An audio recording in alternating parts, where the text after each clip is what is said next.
একজন পুরুষ কখনো কারো প্রিয়জন হতে পারে না। একজন পুরুষের পুরোটা জীবন লড়াইয়ের মধ্য দিয়েই কেটে যায়। জন্মের পর থেকেই পুরুষের লড়াই শুরু হয়। পুরুষ কখনো কারো প্রিয়জন হতে পারে না। পুরুষ সবসময় শুধু মানুষের প্রয়োজন হয়ে থাকে।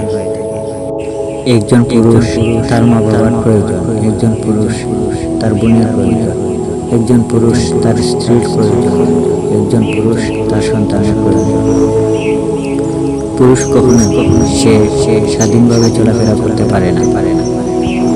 তোমার কাছে অর্থ সম্পদ নেই, তোমার পকেট ফাঁকা, তো তুমি পুরুষ, এই শিক্ষিত সমাজে তোমার 2 পয়সারও দাম নেই। যদি তোমার কাছে প্রচুর অর্থ সম্পদ, টাকা পয়সা থাকে, তাহলে তুমি বাবা মার আদর্শ সন্তান, বোনের আদরের ভাই, আর স্ত্রীর আদর্শ স্বামী। একজন পুরুষ কখনো নিজের মতো করে বাঁচতে পারে না, কারণ পুরুষ সর্বকালের জন্য সবার প্রয়োজন হয়ে যায়।